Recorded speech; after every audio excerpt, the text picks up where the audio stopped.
बुझाए, ठंडक लाए, सबको भाए जीरा सिप। MTH का जलजीरा जीरा सिप। जीरा सिप, असली रिफ्रेशिंग, असली स्वाद, असली मजा। MTH।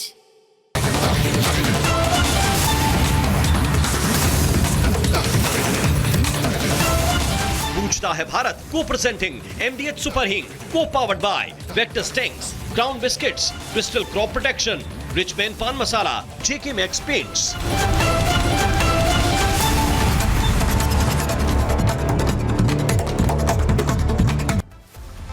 प्रणाम दर्शकों, मैं हूं ऐश्वर्या कपूर और आप देख रहे हैं मेरे साथ पूछता है भारत। और दर्शकों, यह तो आपके साथ साथ मैं भी पूछ रहा हूं कि क्या नरेंद्र मोदी की कैबिनेट में कोई फेरबदल होना है?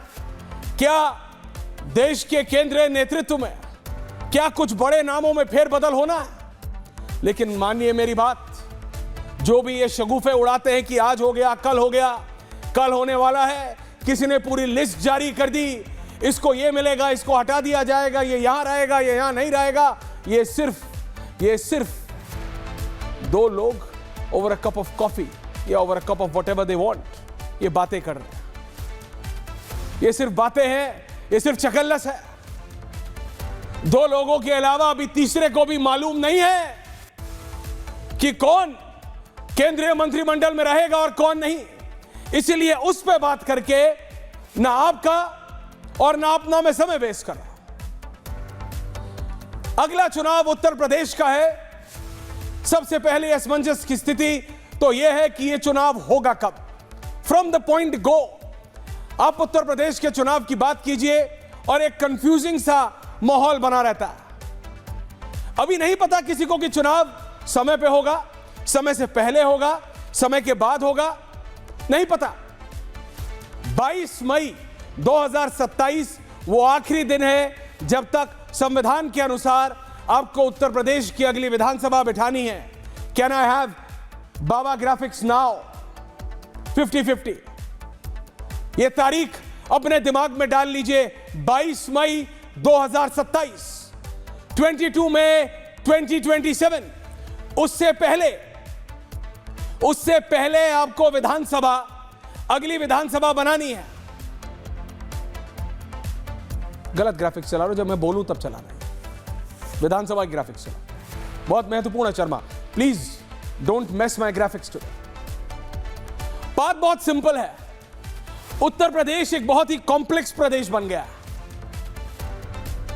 सिर्फ इसलिए नहीं कि अब जो एक लौता विपक्ष कांग्रेस के अलावा बीजेपी के सामने है वो समाजवादी पार्टी, वो उत्तर प्रदेश में है, और उसी पार्टी ने पिछले लोकसभा चुनावों में भारतीय जनता पार्टी को टक्कर दी थी और मुंह तोड़ टक्कर दी थी। यह कॉम्प्लेक्स इसलिए भी है क्योंकि यहां भाजपा के अंदर भी कई खेमे बताए जाते हैं, क्षेत्रीय स्तर पर भी और क्षेत्र और केंद्र के स्तर पर भी, क्योंकि बोलने वालों, क्योंकि भीड़ की कोई आइडेंटिटी नहीं होती, और भीड़ जो बोलती है और जब सोशल मीडिया पे बोलती है तो मानिए, ट्रस्ट मी यू, वो कई बार असलियत लगने लगती है, जबकि असलियत से वो बहुत परे होती है। इसलिए आज जिन लोगों के बारे में मैं बात करूंगा, जिन लोगों के बारे में मैं आपको बताऊंगा, वो बहुत महत्वपूर्ण है। और आज उनके बारे में बोलने के लिए राजनेता नहीं बल्कि वरिष्ठ पत्रकारगण मेरे साथ जुड़ेंगे।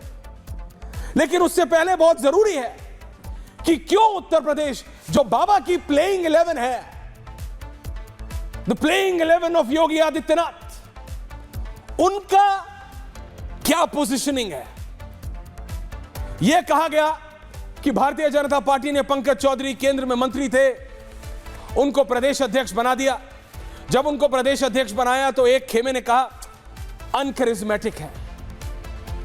अब भैया, बाबा के साथ मैच करने वाली वाइब नहीं है। जो एग्रेशन बाबा लाते हैं उतने ही स्लो, काम, ठंडा करके खाने वाले हैं। वो बाबा की पेस को मैच नहीं कर पाएंगे। बाबा जो करना चाहेंगे वो उसको उलट देंगे, क्योंकि कुछ बुद्धिजीवियों ने लखनऊ और गोरखपुर में बैठ के 2 कैंप बना दिए। ये वही बुद्धिजीवी थे जिन्होंने दिल्ली बनाम लखनऊ कर दिया है। ये वही बुद्धिजीवी हैं जिन्होंने इतनी कहानियां बनाई कि कहानी बना बना के उन्होंने बाबा बनाम अमित शाह ऐसा कर दिया कि 2 बार तो लोगों को भी लगने लगा कि this is reality, this is happening and the prime minister is letting it happen, जबकि असलियत कुछ और है। आपके सामने है असलियत, ये तस्वीरें अपने आप बताती हैं। लेकिन ये मेरा शर्मा भी तो सोशल मीडिया पे वायरल रहता है ना, इसीलिए वो विजुअल हटा लेता है। ये देखिए तो बॉडी लैंग्वेज अपने आप में बहुत कुछ बताती है। अगर मेरे को आनंद दादा पसंद नहीं है या आनंद दादा को मैं पसंद नहीं हूं, तो मैं जितना भी फेक कर लूं या वो जितना भी फेक कर लें, जब सामने आते हैं ना, बॉडी लैंग्वेज स्पीक्स। पर ये सोशल मीडिया पे लोगों को लगता है, ये अहम ब्रह्मास्मि वाला फील है इन सोशल मीडिया वाले लोगों को। इनको लगता है ये जो लिख देंगे वो असलियत हो जाएगी। मैं नहीं कह रहा कि कुछ नहीं होगा, मैं नहीं कहता कि डिफरेंस ऑफ ओपिनियन नहीं होगी, मैं नहीं कहता कि एक इशू को लेके 2 अलग अलग सोच नहीं हो सकती, हो सकती है। लेकिन जो ये 2 फाड़ कर देते हैं, जो 2 फाड़ इन्होंने अब बाबा और पंकज चौधरी के बीच में कर दी, जिसका फायदा भी, बाय द वे, जिसका फायदा भी, चाहे ये दिल्ली और लखनऊ के बीच में शगुफा बुनने वालों की बात हो या बाबा या पंकज चौधरी के बीच में ये सिलाई करने वालों की, ये क्रोएशिया जो करते हैं लोग, उनकी बात हो, फायदा वही लोग उठा रहे हैं। और वो लोग भी इसी पार्टी में हैं, वो लोग भी लखनऊ में हैं, और मानिए या ना मानिए वो लोग भी बाबा के कैबिनेट में ही हैं। So let's talk about the cabinet and when you talk about the UP cabinet, जब आप उत्तर प्रदेश की कैबिनेट की बात करेंगे तो ऑब्वियसली आप बात करेंगे योगी आदित्यनाथ की। आनंद दादा, अवधेश जी, मैं आप सबके पास आ रहा हूं, सतीश जी सबके पास। जस्ट गिव मी, मेरे को 10 से 11 मिनट दीजिए। ये 10-12 मंत्री है, मैं खत्म कर रहा हूं, उसके बाद एक एक के ऊपर आप सबकी टिप्पणी ले रहा हूं। क्या रहा उत्तर प्रदेश के मुख्यमंत्री Yogi Adityanath, visuals full frame with me, graphics right now. देखिए, बाबा 9 साल 4 महीने से उत्तर प्रदेश के मुख्यमंत्री हैं। सबसे लंबे समय तक लगातार उत्तर प्रदेश के मुख्यमंत्री रहने का रिकॉर्ड अब बाबा के पास है। यह कहा जाता था या कहा जाता है या कहा जाता रहेगा, जब तक उत्तर प्रदेश है और उत्तर प्रदेश के कई भाग नहीं हो जाते, कि देश की राजधानी का रास्ता लखनऊ से होकर गुजरता है, just because of share power, brute power, जिसे क्रूड पावर कहते हैं ना, वो क्रूड पावर उत्तर प्रदेश के मुख्यमंत्री के पास होती है। और उस पावर के चलते ये जितने भी लोग कढ़ाई बुनाई में लगे रहते हैं कि इसकी इससे लगाना, उसकी उससे लगाना, वो इसीलिए है। आपने सुना है किसी और प्रदेश के मुख्यमंत्री की बारे में ये बोलना? नहीं, क्योंकि वो उत्तर प्रदेश है। और बाबा ने जिस दिन से बुलडोजर चलाया, उस दिन से वो न्यूज चैनल्स, वो मीडिया, वो खबर, वो सोशल मीडिया और जनता के बीच वायरल हो गया। ये सिचुएशन हो गई कि अगर कोई लॉ एंड ऑर्डर का इशू हरियाणा में होता है, उस हरियाणा में भी बीजेपी की सरकार है। वहां के लोग, जनता खड़ी होती है, कहती है मनोहर लाल खट्टर नहीं, योगी आदित्यनाथ चाहिए। भूला नहीं हूं वो दिन, मैं भूला नहीं हूं। गुड़गांव से 20 किलोमीटर 30 किलोमीटर दूर का वो मंजर, यही समय था। वहां के लोग मंदिर में फंस गए थे। वहां के लोगों ने, उन्हीं ने बीजेपी को चुना था, लेकिन बोला मध्य प्रदेश में कुछ हुआ, बोला मोहन यादव नहीं, योगी आदित्यनाथ चाहिए। लेकिन बाबा एक प्रदेश के मुख्यमंत्री है, दैट्स हिज पॉपुलैरिटी। पॉपुलैरिटी ऐसी ही आती है क्या? दर्शकों, मैं आपसे पूछता हूं, ऐसा नहीं है कि योगी आदित्यनाथ से पहले कोई उत्तर प्रदेश का मुख्यमंत्री नहीं रहा या योगी आदित्यनाथ के बाद कोई उत्तर प्रदेश का मुख्यमंत्री नहीं रहेगा, लेकिन पॉपुलैरिटी है। क्यों है? क्योंकि काम किया है। पॉपुलैरिटी है क्योंकि विकास की बात की है। पॉपुलैरिटी है क्योंकि उन चीजों पे काम किया है, और यह बात उनके प्रतिद्वंदी भी मानते हैं, पार्टी के अंदर भी और पार्टी के बाहर भी, कि देखो काम की बात करोगे तो मेरी सरकार ने काम किए हैं। और वो इसलिए भी है, वो कहते हैं, जो उनकी खिलाफत करते हैं, आनंद दादा आप जानते हैं उनको बहुत अच्छे से, चौगांवकर साहब आप भी, कि देखो वो तो लाइन नरेंद्र मोदी जी और अमित शाह से आ रही है ना, तो जो मोदी जी और अमित शाह की पॉलिसी है उसको तो बाबा को फॉलो करना ही है। वो वहां से कट मार के निकलना चाहते हैं, क्रेडिट बाबा को नहीं देते, लेकिन कहते हैं कि इंप्लीमेंट किया है बाबा ने। प्रॉब्लम कहां आती है? कास्ट को लेकर। बाबा को लेके सिर्फ बात करूं तो बाबा को लेके only keep graphics of Yogi Adityanath for next 30 seconds and then I am moving on. कि कास्ट को लेके इशू आता है कि बाबा ब्राह्मणों के बारे में नहीं सोचते कि बाबा या बाबा का जो चीफ मिनिस्टर्स ऑफिस है वो सिर्फ एक पर्टिकुलर कास्ट के बारे में सोचता है और खुल के बात करनी चाहिए। वो बोलते हैं कि सिर्फ ठाकुरों का वर्चस्व है। तो बाबा ने कहा ओके, प्रूव इट, प्रूव करो। 4 ऐसी कैबिनेट बैठक मुझे पता है जहां योगी आदित्यनाथ ने अपने ही मंत्रियों से पूछा कि बताओ कब लगा तुम्हें कि तुम ब्राह्मण हो इसलिए तुम्हारा काम नहीं हुआ। And then there is no reply, then there is no reply. कोई तो कारण होगा कि नरेंद्र मोदी ने अपना हाथ योगी आदित्यनाथ के कंधे पर रखा। कोई कारण होगा कि गृह मंत्री अमित शाह ने योगी आदित्यनाथ को पूरी तरह इररिस्पेक्टिव, आप 1 मिनट के लिए वो सारा सोशल मीडिया का बकवास भूल जाइए। एक जो 8-9 अति विशिष्ट पत्रकार आज आएंगे मेरे पैनल पे, एक बोल दे उसमें से कि अमित शाह ने मूड बना लिया और उसके बाद भी कोई और किसी भी प्रदेश का मुख्यमंत्री है बीजेपी के अंदर। क्या यह पॉसिबल है? नहीं पॉसिबल है, नहीं पॉसिबल है। और इसीलिए यह बात उन सबको समझनी चाहिए। और इसमें जो एक आदमी है जो उतने ही महत्वपूर्ण है वो है नितिन नवीन। उनकी पहली स्पीच पता है आपको उत्तर प्रदेश में जाके क्या थी? एक दूसरे का काम लगाना बंद करो। मार्क माय वर्ड्स, ये शब्द इस्तेमाल करे नितिन नवीन ने उन 500 विधायक और सांसदों के सामने, जिसके सामने मुख्यमंत्री बाबा भी थे और दोनों उप मुख्यमंत्री थे, ब्रिजेश पाठक और Keshav Prasad Maurya, and then so on so forth. Nitin नवीन ने क्लियरली बोला प्रदेश के मुख्यमंत्री ये हैं, इनको दिल्ली ने भेजा है, and the buck stops at him. यहां पे सब खत्म हो जाता है। वहीं बाबा को भी बोला कि सबको साथ लेके चलना है, लेकिन किसी एक खास व्यक्ति की तरफ देखा और वो वरिष्ठ आदमी था कि एक दूसरे का काम लगाने से कुछ नहीं होगा। और करीबन 100-150 लोग उस हॉल में हंसने लगे थे जब नितिन नवीन ने ये बोला। क्लैरिटी है, ऐसा थोड़ी है कि बीजेपी के राष्ट्रीय नेतृत्व को पता नहीं है कि उत्तर प्रदेश में क्या चल रहा है, कि पंकज चौधरी को कुछ लोगों ने जानबूझ के कान भरने शुरू कर दिए कि आपका तो ये है और आपका तो वो है। क्या वो बाबा को ब्रिजेश पाठक के घर नहीं ले गए आम खिलाने? क्या वो बाबा को केशव प्रसाद मौर्य के घर नहीं ले गए चाय पिलाने? मैसेजिंग तो होती है राजनीति में। और क्या होता है? परसेप्शन, परसेप्शन है। और ये परसेप्शन बहुत महत्वपूर्ण है। और इसके बारे में मैं ज्यादा नहीं बोलूंगा, मैं चाहूंगा कि जो वरिष्ठ पत्रकार हैं वो बोले। लेकिन मैं quickly, and I am moving now one minister after the other. Suresh Khanna Baba के सबसे करीबी माने जाते हैं। ग्राफिक्स ऑफ सुरेश खन्ना सबसे करीबी माने जाते हैं। 9 बार के विधायक हैं, 9 बार के विधायक। यानी जब उत्तर प्रदेश में बीजेपी बिल्कुल समाप्त थी तब भी सुरेश खन्ना विधायक थे। हालांकि इनकी जाति जो कि खत्री है, जहां से ये जीतते हैं वहां कुछ है नहीं।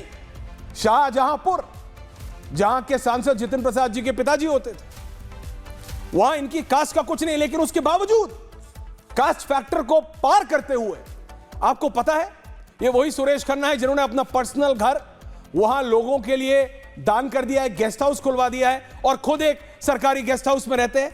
यही कारण है कि अगला 9 साल से विधायक है। तो जो लोग बोलते हैं कि उत्तर प्रदेश में जात का कोई तोड़ नहीं है, काम सबका तोड़ है साहब। आप काम करिए, जनता जाति से ऊपर देखने लगेगी। नेक्स्ट, स्वतंत्र देव सिंह बाबा की शैडो के नाम से जाने जाते हैं। कई लोग इन्हें बाबा के बॉडीगार्ड भी बोलते हैं। जहां बाबा वहां स्वतंत्र देव सिंह। आनंद दादा फंस रहे हैं, बट रियलिटी है जहां बाबा जाते हैं, किसी की शादी हो, किसी का मुंडन हो, किसी का भगवान न करे देहांत हुआ हो, कुछ हुआ हो, कहीं हो, सुख हो दुख हो, बाबा पहुंचे उससे पहले स्वतंत्र देव सिंह पहुंच जाते हैं। इनके बारे में कहा जाता है ये हर बार बाबा के टाइम पे इतना रहते हैं। मंत्रालय में कौन रहता है? काम कौन कर रहा है? सेक्रेटरी कर रहे हैं कि स्वतंत्र देव सिंह कर रहे हैं? और ये बाबा की प्लेइंग 11 है। ये 11, 12, 13 मंत्री हैं, इनको भी देखना पड़ेगा क्योंकि अब इलेक्शन आ रहा है, वोट पड़ेगा। वोट बाबा के नाम पे, काम तो आपको भी करना पड़ेगा स्वतंत्र जी, काम तो करना पड़ेगा। ये वो परसेप्शन है जो लोगों ने भेजा है हमको। And I have everything on record कि जितना समय ये बाबा के साथ बिताते हैं, अगर उसका आधा भी ये अपने कार्यालय में बिता लें तो काम बेहतर हो जाएगा। नेक्स्ट, बेबी रानी मौर्य। बेबी रानी मौर्य जी गवर्नर बनाई गई थी, महामहिम बनाई गई थी, गवर्नर पद से वापस आई। ये बहुत नाम हुआ कि क्या इनको दोबारा बाबा को हटा के मुख्यमंत्री बना दिया जाएगा, वही जो शगुफे चलते हैं। अवधेश जी ने एक बार इस पे बोला भी था कि ऐसा नहीं होने वाला है, बाबा नहीं हटेंगे। बेबी रानी मौर्य दोबारा बाबा के ही कैबिनेट में मंत्री बनी। ये 2022 में पहली बार विधायक चुनी गई थी, आगरा की महापौर रही। आगरा क्षेत्र से और आगरा मंडल में ये कहा जाता है कि ये बहुत ताकतवर है, और वहां क्योंकि पश्चिम में केशव प्रसाद मौर्य का जो कंट्रोल है कास्ट वाइज वो थोड़ा कमजोर पड़ जाता है, तो बेबी रानी मौर्य उसको पुश करती हैं। Can I have next Bhupendra Singh Chaudhary. Bhupendra Chaudhary पूर्व प्रदेश अध्यक्ष और इस समय मंत्री हैं बाबा के कैबिनेट में। ये जिस दिन से प्रदेश अध्यक्ष बने उस दिन से बस ये कह रहे थे कि मुझे हटा लो, मुझे हटा लो, मुझे हटा लो। जिस दिन से ये प्रदेश अध्यक्ष बने उस दिन से इन्होंने दिल्ली को बोलना शुरू कर दिया कि मेरे से नहीं हो रहा है, मेरे से नहीं हो रहा है। मुझे नहीं पता अवधेश जी आप ये बोलेंगे कि नहीं बोलेंगे, but this is the reality. पर ये आज भी यही बोल रहे हैं मंत्री बनने के बाद, ये मंत्री बनने के बाद भी यही बोल रहे हैं आनंद दादा कि मैं क्या करूं, मैं क्या करूं। भूपेंद्र चौधरी पश्चिम से आते हैं, ऐसा नहीं है कि काडर पे पकड़ नहीं है।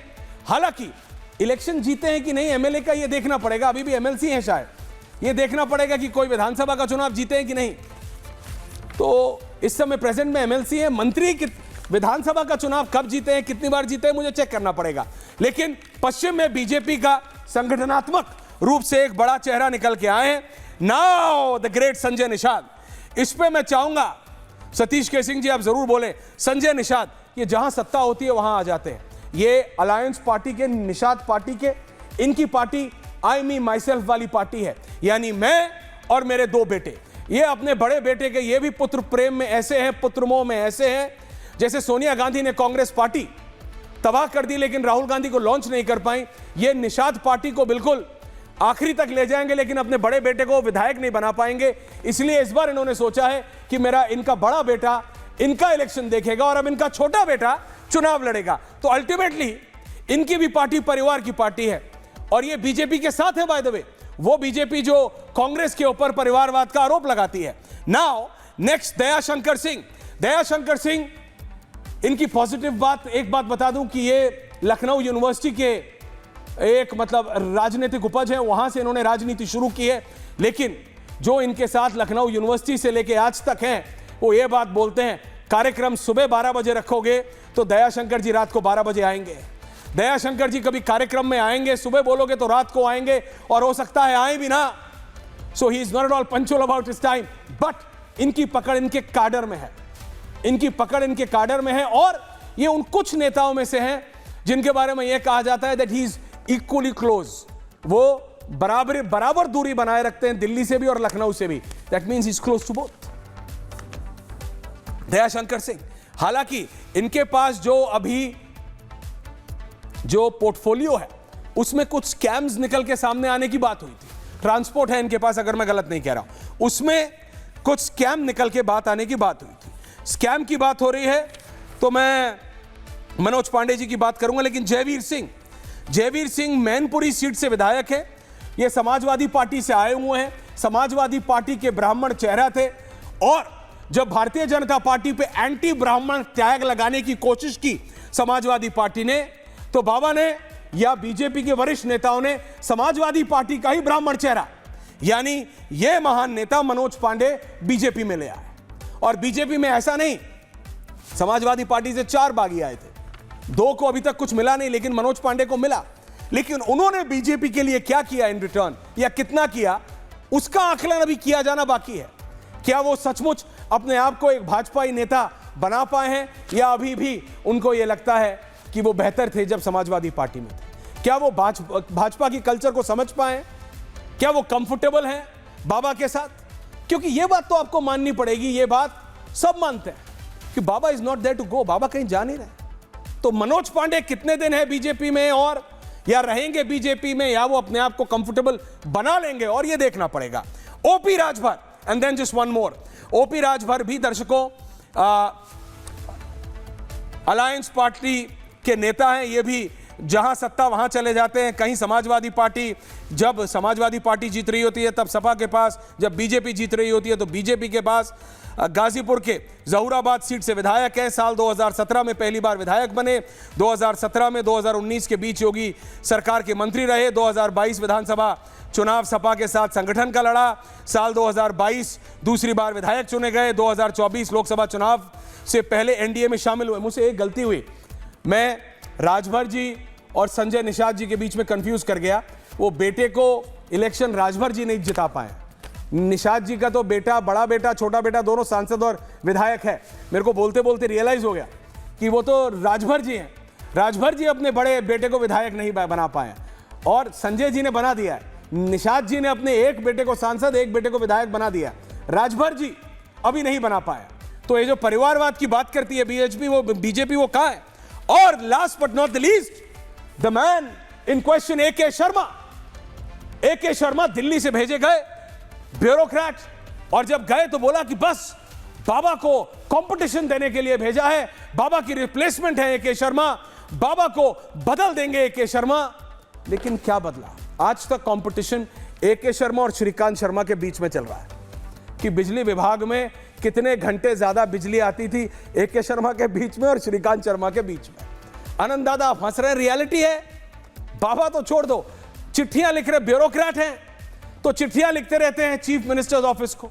हालांकि ज्यादा दूर नहीं है इनके दफ्तर से या इनके घर से बाबा का घर, लेकिन चिट्ठियां लिखते हैं क्योंकि ब्यूरोक्रेट है, चिट्ठियां लिखते हैं। और उस चिट्ठियां लिखने में एम्बैरेसमेंट होता है किसको? पूरी सरकार को। लेकिन एक बात सच है कि जो विकास की मॉडल, आप हर घर जल, नाली, बिजली, पानी की बात करते हो, उसमें बिजली एक अभिन्न अंग है। उस बिजली में अगर आप मात देंगे, अगर वो बिजली गांव में आज 6 घंटे आएगी, 8 घंटे आएगी पीक गर्मी में, तो जनता तो पूछेगी हो क्या रहा है, और अधिकार है उसका, अधिकार है उसका। कह रहा है मैं फुल पैनल ऑन है। आनंद दादा मेरे साथ है, अवधेश कुमार जी हैं, समीर चौगांवकर साहब हैं, सतीश के सिंह है, हेमंत तिवारी हैं, आलोक पाठक है, अवेश तिवारी मेरे साथ, ये पूरा पैनल है। अवधेश दादा मैं माफी चाहता हूं, आपसे फोन पे बात भी नहीं कर पाया, आपकी तबीयत खराब मुझे पता चला। I hope you are feeling better dada. Anand दादा आपसे शुरू करता हूं, आप किस मंत्री के ऊपर एनालिसिस या आप अपनी टिप्पणी रखना चाहेंगे? Floor is open to you. Whom do you prefer? इतने आपने तो शॉर्ट एनालिसिस सारे मंत्रियों का कर दिया, उसके बाद क्या बचता? आपने बट वो वरिष्ठ पत्रकार ने नहीं, पर वो वरिष्ठ एडिटर ने आपको कॉल करके कुछ बताया होगा ना एक्सक्लूसिव, जो मेरे पास नहीं है। वो वाली जानकारी चाहिए। वही तो आपको मैंने भेजा था सर। दादा कोई बात नहीं, मैं ये जो देखना चाहता हूं, मैं जो कहना चाहता हूं, मैं इसलिए 2 मंत्रियों पर हंसा, एक स्वतंत्र देव सिंह पर जिनको आपने बॉडीगार्ड कहा बाबा का, कुछ लोग उनको बॉडीगार्ड कहते हैं, और दूसरे ए.के. शर्मा पर। ए.के. शर्मा के बिजली विभाग पर आपने टिप्पणी की, लेकिन उनके पास नगर विकास मंत्रालय भी है, उसको भी देखना चाहिए। नगरों की क्या स्थिति है उस पर भी चर्चा हो जाती, तो उनके दोनों मंत्रालय जो है वो समग्रता में उन पर चर्चा हो जाती है। ठीक है कि वो जब प्रधानमंत्री नरेंद्र मोदी गुजरात से दिल्ली आए थे तो जो 1 व्यक्ति 2 व्यक्ति उनके साथ लाए थे, उनमें से एक ए.के. शर्मा थे। लेकिन यहाँ तो परफॉर्मेंस के आधार पर चर्चा होगी। मुझे लगता है कि पूरे मंत्रिमंडल में जिस प्रकार से आपने चर्चा की, सब लोगों में सुरेश खन्ना जी पर मैं बात करना चाहूंगा। सुरेश खन्ना जी एक ऐसे व्यक्तित्व हैं जिन्होंने अपने काम के बूते, वो 9 बार के एमएलए आपने बताया, मतलब 45 साल से विधायक हैं, और एक ऐसे क्षेत्र से जहां खन्ना या खत्री समुदाय के लोग बहुत कम संख्या में हैं। तो मुझे लगता है कि जो लोग उत्तर प्रदेश को एमवाई समीकरण के आधार पर बांटते हैं, या अब तो खैर वो भी सनातनी हो गए, उनके बारे में क्या ही कहा जा सकता है। अब तो एमवाई की जगह वो पीडीए, और पीडीए से भी आगे रास्ता उनका बढ़ता हुआ सनातन की ओर बढ़ रहा है। तो नव सनातनी पार्टियों को भी सुरेश खन्ना के बारे में विचार करना चाहिए कि किस प्रकार सुरेश खन्ना ने अपने कार्यों से, और आप देखिए जो फिस्कल डिसिप्लिन उन्होंने उत्तर प्रदेश में कायम किया है, वो उसकी चर्चा बहुत कम होती है, क्योंकि बाबा का व्यक्तित्व इतना विराट है कि उस विराट व्यक्तित्व के आगे मंत्रियों का परफॉर्मेंस थोड़ा दब जाता है। लेकिन सुरेश खन्ना जी ने जिस प्रकार से उत्तर प्रदेश में वित्तीय अनुशासन को कायम रखा है, मुझे लगता है कि इसको रेखांकित किया जाना चाहिए। और न सिर्फ वित्तीय अनुशासन को कायम रखा, जो बाबा $1 ट्रिलियन का लक्ष्य लेके उत्तर प्रदेश का चल रहे हैं, उसको अचीव करने में भी सुरेश खन्ना की बड़ी भूमिका हो सकती है, बल्कि है कहूं तो ये ऐसा प्रतीत होता है कि बाकी तो सबके बारे में आपने, और दूसरा जो ए.के. शर्मा के बारे में आपने टिप्पणी की, वो बहुत ही मजेदार टिप्पणी थी कि वो श्रीकांत शर्मा और ए.के. शर्मा में तुलना हो रही है। तो कहा तो तय था क्या, वो एक है ना चिराग हर घर के लिए, कहा मैसर नहीं किसी घर के लिए, कुछ इस टाइप कहा, तो वो मुख्यमंत्री बनने आए थे। लेकिन जो ये इकोसिस्टम के लोग जिस प्रकार की भ्रांतियां फैलाते हैं, जिस आपने बिल्कुल सही कहा कि किसी राज्य का कोई मुख्यमंत्री अपने पद पर नहीं रह सकता अगर अमित शाह जी न चाहे तो इस प्रकार का मुझे याद पड़ता है कि आम आदमी पार्टी के नेता ने सबसे पहले ये सिगुफा छोड़ा था कि दिल्ली, और उसके बाद उसको अखिलेश जी ने पकड़ लिया और उसको बढ़ाने का प्रयास किया गया, और तमाम तरह के प्रशासनिक देरियों को इसका कारण बताया गया। मुझे नहीं लगता है कि अमित शाह और बाबा योगी आदित्यनाथ के बीच में, क्योंकि अमित शाह जब उत्तर प्रदेश घूमते थे तो वो मठ भी जाते थे, और मठ जाके वो न सिर्फ मठ में बैठते थे बल्कि वहां समझने बूझने का प्रयास भी करते थे। ये तो डॉक्यूमेंटेड फैक्ट है। लेकिन जिनको पता नहीं है, जिनको ज्ञान नहीं है, जिनको याद नहीं है, जिनको ध्यान नहीं है, वो ऐसी बातें करते हैं कि गृह मंत्री और मुख्यमंत्री के बीच में सब कुछ ठीक नहीं चल रहा है। अभी भी हो सकता है कि अभी हमारे सतीश जी बैठे हैं, उनको भी ये सब चीजें याद आ जाएंगी।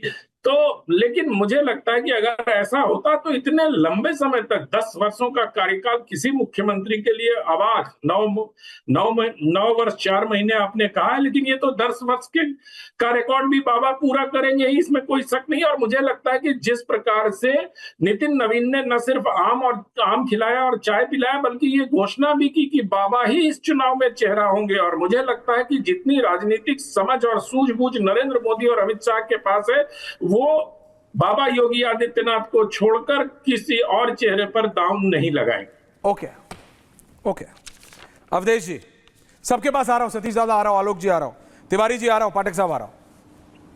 अवधेश जी देखिए, ऐसा है कि संपूर्ण मंत्रिमंडल को मिलाकर किसी सरकार का मूल्यांकन होता है जी। योगी आदित्यनाथ की इस समय केवल अगर प्रखर हिंदुत्व की बात करें, उसके आधार पर विकास की बात करें, तो क्या किसी ने कल्पना की थी कि ब्रह्मोस मिसाइल उत्तर प्रदेश के किसी फैक्ट्री से निकलकर जाएगा? 6 जो है डिफेंस कॉरिडोर बन जाना, और जिस तरह की अब चीनी की जो बात हो रही है, इस समय हंगामा हो रहा था, योगी आदित्यनाथ सरकार के कार्यकाल में रिकॉर्ड 3,23,572 करोड़ रुपए का भुगतान हुआ है, जबकि इसी 10 साल में पहले 1,47,000 करोड़ का हुआ था, और इस बार जो है 91% भुगतान हो चुका है। 4 अंतर्राष्ट्रीय हवाई अड्डे हैं, बेरोजगारी दर गिरी हुई है, भारत के मतलब राज्यों के स्थान पर तीसरे और चौथे स्थान पर राज्य रह रहा है जो बीमारी राज थी। प्रति व्यक्ति आय देख लीजिए लगभग 1.25 लाख से ऊपर हो गया, जो 34-35 हजार होता था। तो एक ओवरऑल परफॉर्मेंस देखा जाता है। 2 बातें हैं, देखिए, प्रधानमंत्री नरेंद्र मोदी और गृह मंत्री अमित शाह के काम के तरीके को जो लोग जानते हैं, वे अपनी पार्टी में किसी भी नेता के विरुद्ध षड्यंत्र नहीं कर सकते हैं। अगर षड्यंत्र करेंगे तो लीडर कैसे हैं वो? अगर उनको किसी को हटाना है, कुछ करना है, तो निर्णय करेंगे। तो ये योगी जी के पास भी कुछ लोग हैं जो सोशल मीडिया पर इधर उधर हम लोगों से भी फैलाते रहते हैं कि अरे अमित शाह। देखिए, 2 घटनाओं का मैं जिक्र करूंगा। जब योगी जी मुख्यमंत्री बने, उसके बाद गोरखपुर लोकसभा का उपचुनाव हुआ, वहां से उनकी पार्टी हार गई। गृह मंत्री अमित शाह के उस समय, चूंकि वो उस समय अध्यक्ष थे, आप उस समय का वीडियो निकालिए, जब उनसे पूछा गया तो कहे क्या, योगी आदित्यनाथ जी एक लोकप्रिय नेता हैं, अब एक चुनाव हारने जीतने से किसी की लोकप्रियता खत्म होती है। दूसरी घटना तब हुई जब कुछ विधायकों ने लगभग 2020 का लास्ट होगा या 2021 के शुरू में, उन लोगों ने कहा मुख्यमंत्री से नाराजगी है, हम धरना करेंगे, प्रदर्शन करेंगे। उसमें भी अमित शाह ने हस्तक्षेप किया, लोगों को समझाया, बैठाया कि ये नहीं चलेगा। तो ये चलता रहता है इस देश यहाँ। अगर ये दोनों उनके विरुद्ध होंगे तो आज मुझे बताया जाए कि किसी भी राज्य का विधानसभा होता है तो प्रांतीय नेताओं में, मुख्यमंत्रियों में सबसे ज्यादा सभाएं किसकी कराई जाती है? वो सभा केंद्रीय नेतृत्व तय करता है या योगी आदित्यनाथ तय करते हैं? तो बहुत सारे इसके प्रमाण है। बाकी अलग बात है, कभी किसी नेता की उपयोगिता कहीं अलग होती है तो अलग उनका उपयोग होता है। जहां उपयोगिता होती है, अभी उत्तर प्रदेश के मुख्यमंत्री के रूप में उनकी सर्वाधिक उपयोगिता है और उसके साथ साथ देश में जो उपयोगिता है उसका उनको उपयोग किया जा रहा है। मंत्रियों का जहां तक सवाल है तो ये तो हम लोग बताते हैं फलाने। अब केशव प्रसाद मौर्य अध्यक्ष चुकी थे 2017 में, उनकी अध्यक्षता में बीजेपी ने सीट जीती थी और योगी आदित्यनाथ जी का उस समय नाम नहीं था तो मुख्यमंत्री बने, तो एक स्वाभाविक रूप से मन में एक भाव हो सकता है। लेकिन केशव प्रसाद मौर्य भी संगठन के आदमी है, वो षड्यंत्र करके पार्टी में किसी को कमजोर करें और लड़े, जितना मैं निजी तौर पर भी बहुत नेताओं को जानता हूं, उनको भी जानता हूं, ऐसा होता नहीं है। कई बातों से मन असहमति होती है, आपस के होते हैं, लेकिन ये नहीं होता है कि हम पार्टी में षड्यंत्र करें। तो भारतीय जनता पार्टी केवल केंद्र में ही नहीं, उत्तर प्रदेश अन्य राज्यों में भी तो इसी कारण सफल है कि उनके नेता आपस में षड्यंत्र नहीं करते हैं। थोड़े बहुत मतभेद हो सकते हैं, वो चलते रहते हैं। इस समय उत्तर प्रदेश सभी मायनों में पिछली सरकारों से कितना गुना आगे है, इसकी कल्पना करिए।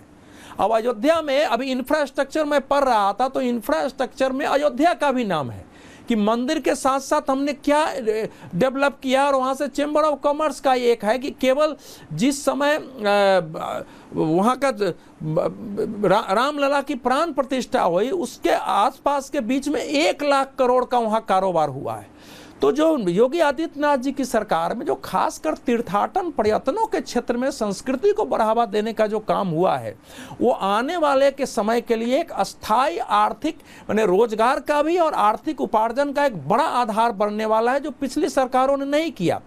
और जीत का एक जो उनकी ताकत है वो कानून और व्यवस्था यूएसपी और दूसरा हिंदुत्व की प्रखरता और उसके आधार पर काम। ये नहीं कि केवल ऐसे ही बात हो गई, अगर डेवलप करना है तो करना है। अगर कुंभ में 50 लाख हो रहे हैं तो एक घटना घट गई, लेकिन उसको मैनेज करना, दुनिया के सामने उसको प्रेजेंट करना कि हमारे देश का कुंभ कैसा है, ये असाधारण घटना थी।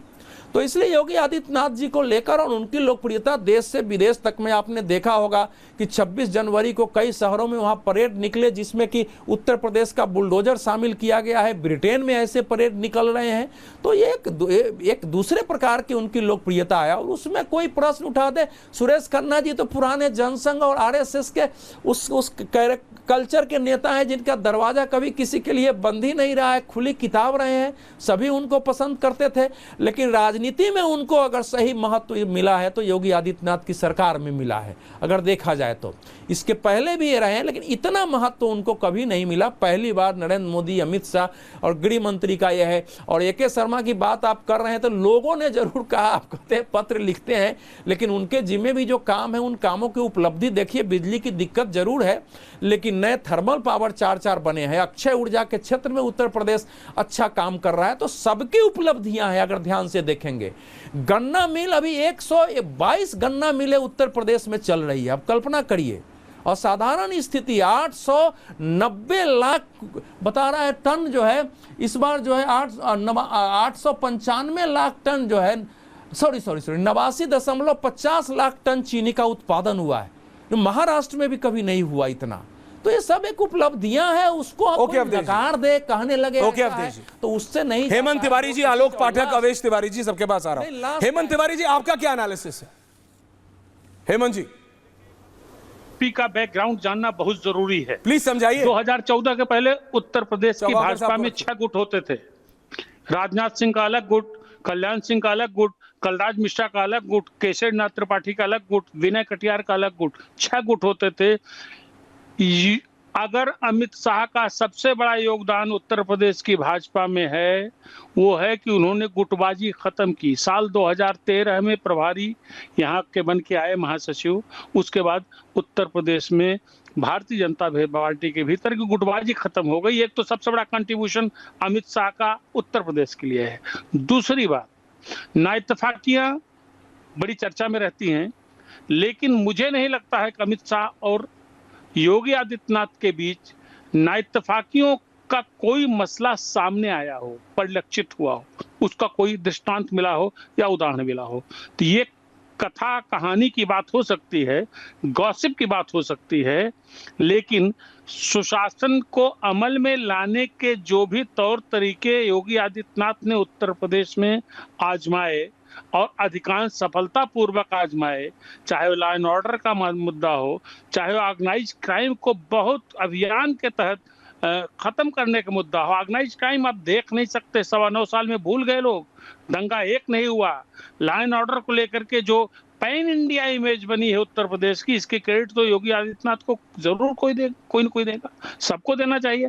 और स्वयं अमित शाह उत्तर प्रदेश की जमीन पे आकर के उन्होंने इस बात की तारीफ की है। और एक बात मैं बता दूं, अमित शाह भारतीय जनता पार्टी के उन टॉप लीडर्स में विरले हैं जिनको शायद उत्तर प्रदेश भाजपा के अध्यक्ष कुछ शाहगंज, जौनपुर, बाराबंकी और महाराजगंज की जानकारी उतनी नहीं होगी जितनी संगठन से जुड़े लोगों, काम करने वाले लोगों, कौन जीत सकता है, कौन नहीं जीत सकता है, किसको लाने से अच्छा होगा, जो कैलकुलेशन, जो अरिथमेटिक अमित शाह के पास आज की तारीख में भी है। ये अलग बात है कि सुनील बंसल के जरिए उन्होंने बहुत अच्छा ऑपरेशन किया और भारतीय जनता पार्टी को आज इस मजबूत स्थिति में लाया। मजबूत स्थिति के बारे में आज ही बता दूं आपको मैं, आपको लगता होगा कि 2024 में बहुत बढ़िया अखिलेश यादव ने कर दिया, लेकिन माहौल अलग है, माहौल उत्तर प्रदेश में अलग है। आप देखिएगा असेंबली इलेक्शन होंगे तो योगी आदित्यनाथ के नेतृत्व में जो 10 साल की सरकार चली है उसका परफॉर्मेंस और जो रणनीतिक व्यूह कौशल दिखाया है या जो दिखाएंगे अमित शाह और सुनील बंसल की जोड़ी, मैं भी मानता हूं इन दोनों का सबसे बड़ा कंट्रीब्यूशन आगे भी रहेगा।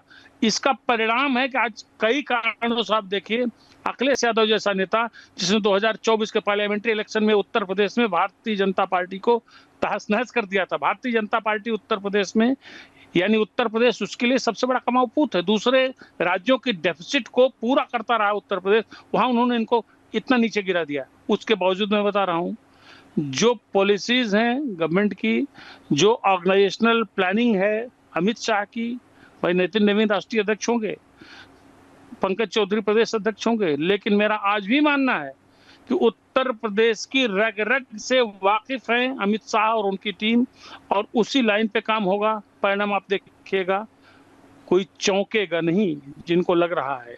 नंबर 1 बात। नंबर 2 बात, मंत्रियों की बात आपने की, तो देखिए ये अमित शाह की रणनीति है कि क्षेत्रीय छत्रपों को, जिनकी 10 जिले, 12 जिले, 14 जिले, 15 जिलों में, पूर्वांचल में या मध्य उत्तर प्रदेश में जिनकी जातीय पकड़ है, उनको अमित शाह ने पकड़ा। इसका क्रेडिट उनको जाता है। चाहे ओम प्रकाश राजभर हो, राजभर समाज में आज भी ओम प्रकाश राजभर से ज्यादा स्वीकार्यता किसी नेता की नहीं है। डॉक्टर संजय निषाद बिरादरी में 90% पकड़ अभी भी, जबकि भारतीय जनता पार्टी ने बाबूराम निषाद जैसे लोगों को राज्यसभा भेजा है। इसके पहले निषाद जात से जुड़े लोगों, कश्यप जात से जुड़े लोगों को मंत्रिमंडल में रखा, आज भी मंत्रिमंडल में है, लेकिन अभी भी डॉक्टर संजय निषाद की अपनी अहमियत है। भारतीय जनता पार्टी यानी जो दिमाग अमित शाह का है उसको पूरा एक्सप्लॉइट करता है। ठीक उसी तरीके से जैसे क्रिकेट का कोई कैप्टन, चाहे कपिल देव हो, चाहे सुनील गावस्कर हो, चाहे विराट कोहली हो, ये अपने प्लेयर्स का ऑप्टिमम यूटिलाइजेशन कैसे करें, उनकी क्षमता को एक्सप्लॉइट कैसे करें, यह इस्तेमाल भारतीय जनता पार्टी बहुत साइलेंटली लेकिन जमीन पर एग्रेसिवली करती है। इसका परिणाम और इसका फर्क लोगों को दिखा है। एक और बात, मंत्रिमंडल की बात मैं बताऊं, अभी आपने शर्मा जी की बात की, क्षमा कीजिएगा, अभी मैं थोड़े दिन पहले मथुरा वृंदावन गया था। आप भी चले जाइए, कोई मित्र चला जाए, उदय जी चले जाए, आनंद जी चले जाए, आप 24 घंटे होटल में रहेंगे, कम से कम 150 बार बिजली ट्रिप करेगी, आएगी जाएगी, आएगी जाएगी। तो आप क्या कह रहे हैं श्रीकांत कि शर्मा जानबूझ के करते हैं क्योंकि श्रीकांत शर्मा वहां से विधायक है? नहीं, can I have everyone on air? नहीं, आप क्या कह रहे हैं कि वहां पे मतलब AK शर्मा ज्यादा बिजली काट लेते हैं? नहीं, प्लीज मैं आ रहा हूं दोबारा। अवेश तिवारी जी,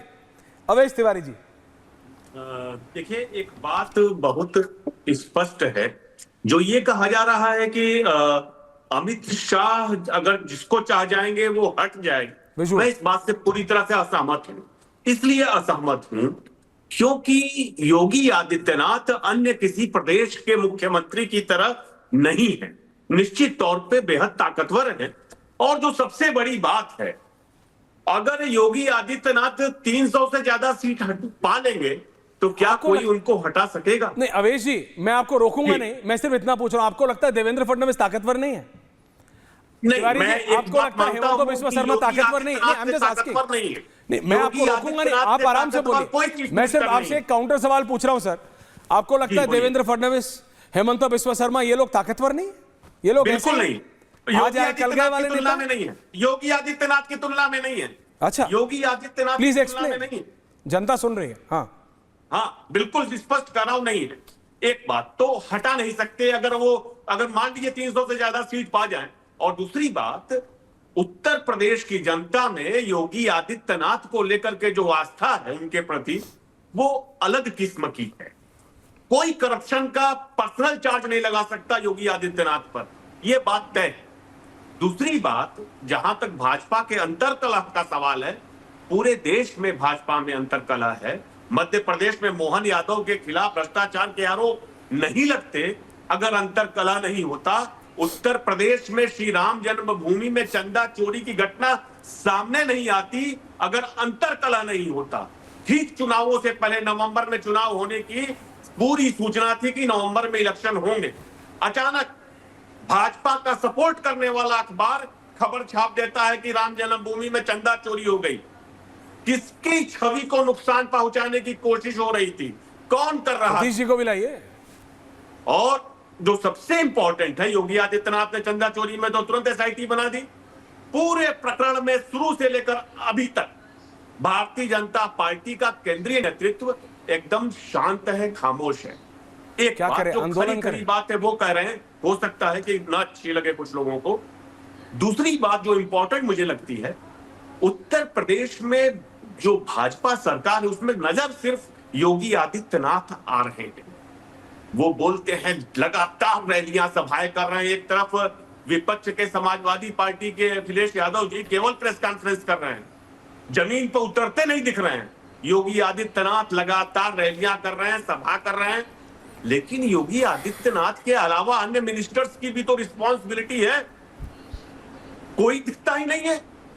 वो संजय निषाद, वो नंद गोपाल नंदी और एक क्या नाम है पटेल, लगातार अधिकारियों के खिलाफ बोल रहे हैं, अफसरशाही खराब है, सीएमओ भ्रष्ट है, ये है वो है, और अन्य डिपार्टमेंट्स के काम नहीं दिखते। लेकिन जो विकास हुआ है, जो डेवलपमेंट 10 साल पूरे होने वाले हैं, जो कुछ किया है योगी आदित्यनाथ ने, कम से कम ये तो मिनिस्ट्री की, कैबिनेट की जिम्मेदारी होती है कि उसको जनता के बीच ले जाए, बताए कि देखिए भैया, खाली ऐसा नहीं है, आप लोग जो कुछ कह रहे हैं सच्चाई ये है कि शिक्षा के क्षेत्र में ये हुआ है, सड़क निर्माण ऐसा हुआ है।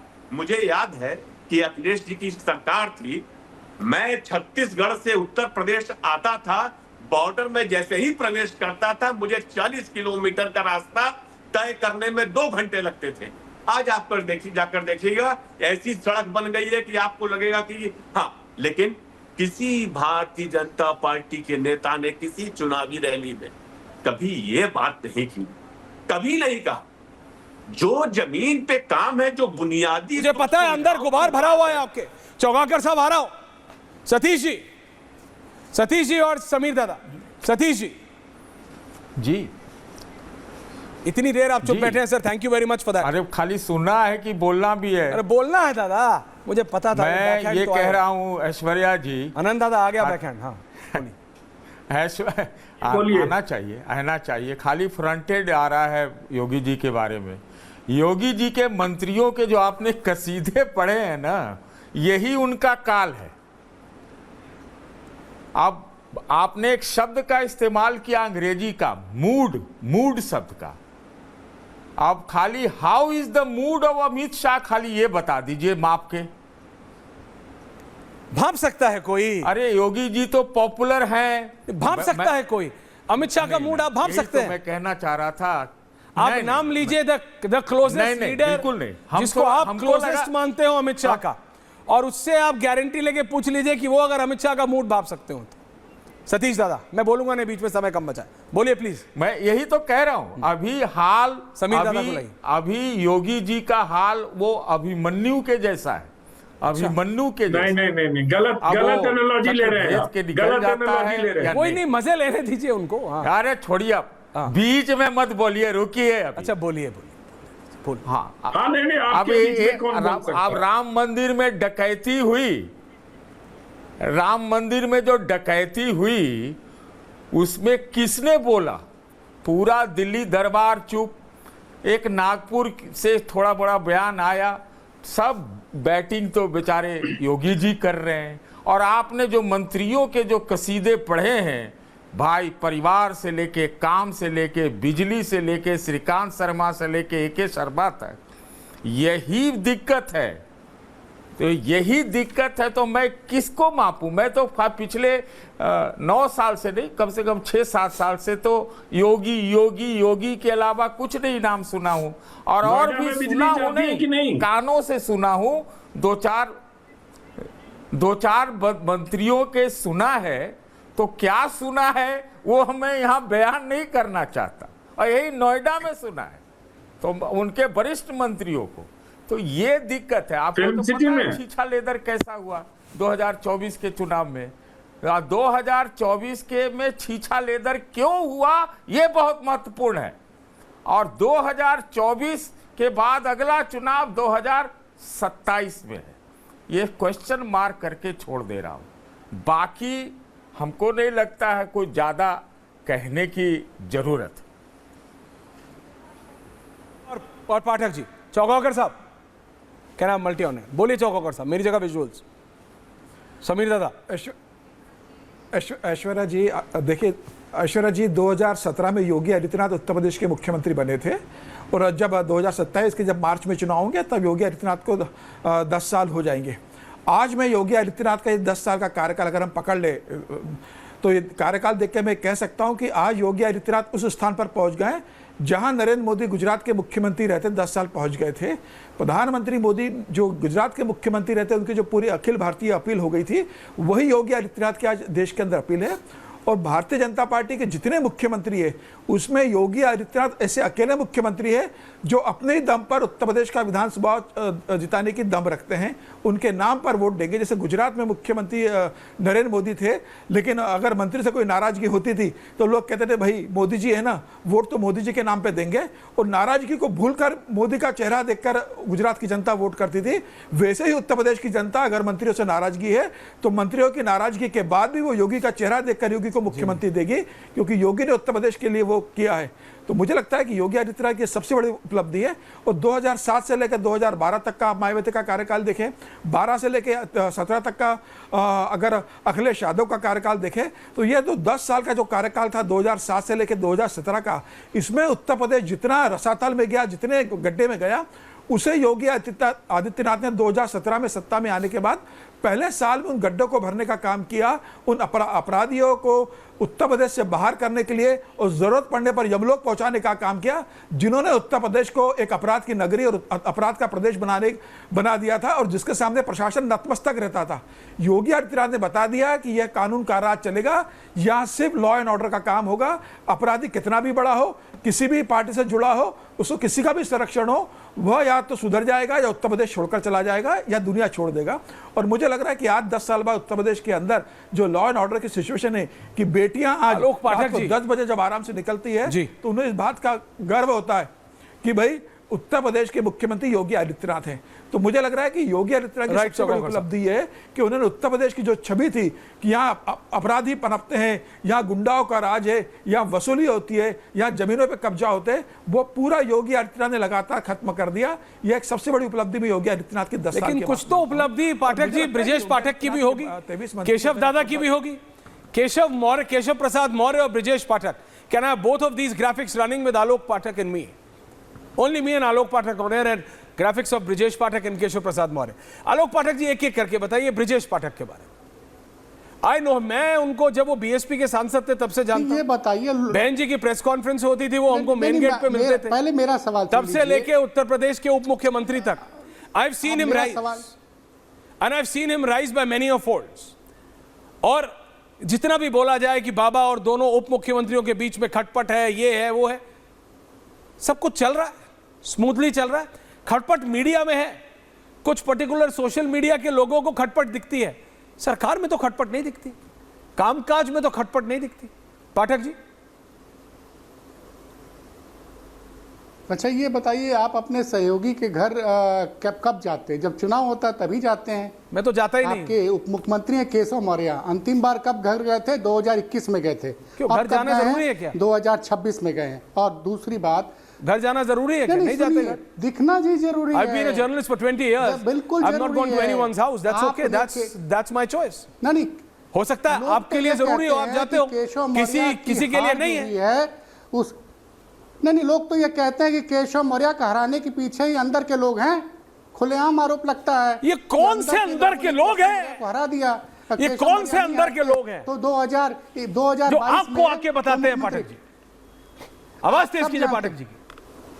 नहीं, वो सारे लोग जानते हैं। यहाँ काफी लोग जो बैठे हुए हैं, सारे लोग जानते हैं कि वो अंदर के कौन से लोग थे जिसने एक रिटायर्ड अधिकारी ने अखिलेश के करीबी रिटायर्ड अधिकारी से संपर्क साधा और सब कुछ हुआ। क्योंकि सबको पता था कि 2021 में क्या माहौल था, और उसके बाद जब 2022 में सिराथू में केशव मौर्य हार गए तो चैन की सांस ली गई। लेकिन समस्या ये है कि लोग आपसे भी पूछ रहे हैं कि आपने इतना बड़ा आयोजन किया लखनऊ में, आपने दोनों मुख्यमंत्रियों को बुलाया क्यों नहीं? दोनों बिजी लोग थे। पूछ रहे हैं सोशल मीडिया पे भाई कि आपने ना ब्रजेश पाठक जी को बुलाया, ना केशव मैंने तो इन सारे मंत्रियों को बुलाया था। लोग चाह रहे थे कि रिपब्लिक आप आए नहीं। देखिए, मुख्यमंत्री आ गए, ये सारे आ गए, प्रो एंटी सब आ गए। मैंने तो AK शर्मा को भी बुलाया था, वो आए नहीं। मैं क्या करूं? मैंने तो सुरेश खन्ना जी को भी बुलाया था, वो आए नहीं। क्या करूं? स्वतंत्र देव सिंह को बुलाया था, वो आए नहीं। क्या करूं? बेबी रानी मौर्य आ गई। अरे भैया, हमने तो AK शर्मा को भी बुलाया था, स्वतंत्र देव सिंह, सुरेश खन्ना को भी बुलाया था, वो नहीं आए। क्या करूं?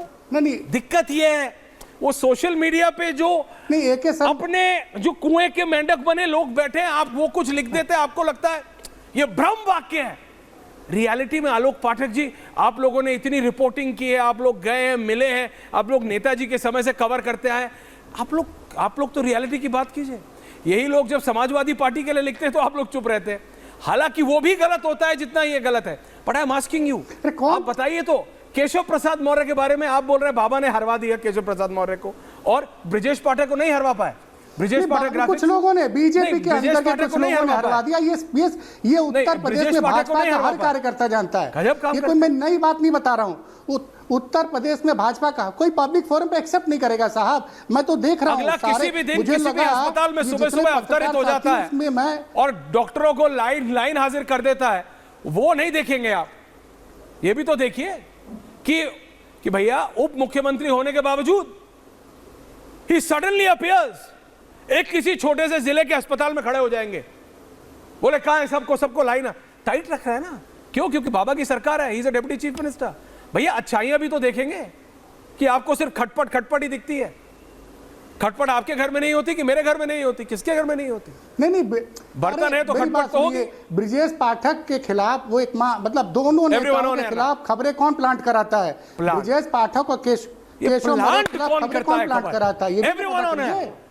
ये प्लांट और प्लांटेशन के बारे में बात करने के लिए समय आएगा, लेकिन आई पर्सनली बिलीव वो प्लांट करने वाले भी गए और प्लांट जो करवाते थे वो भी गए। ये प्लांट से कुछ होता नहीं है। वो प्लांटेशन वाले मंत्री के बारे में तो बात ही नहीं की हमने, जिनके पास प्लांटेशन का प्रभाव है उनको भी बहुत दुख है। नहीं, उनके भी बहुत दुख है। समय कम है आनंद दादा, मेरे को पता है इस पे एक और घंटा डिबेट हो सकती है। I will do this, I will extend this. आप सबका बहुत बहुत धन्यवाद, but I will come back. बहुत बहुत धन्यवाद आप सबका। पूछता भारत में, थैंक यू वेरी मच। चमकी चाट से क्या बना है? सैंडविच, लस्सी और छाछ और हर घूंट में चमकी चाट, ड्राई फ्रूट और दही बड़े। चमकी चाट से स्वाद बढ़े। असली स्वाद सिर्फ चमकी चाट।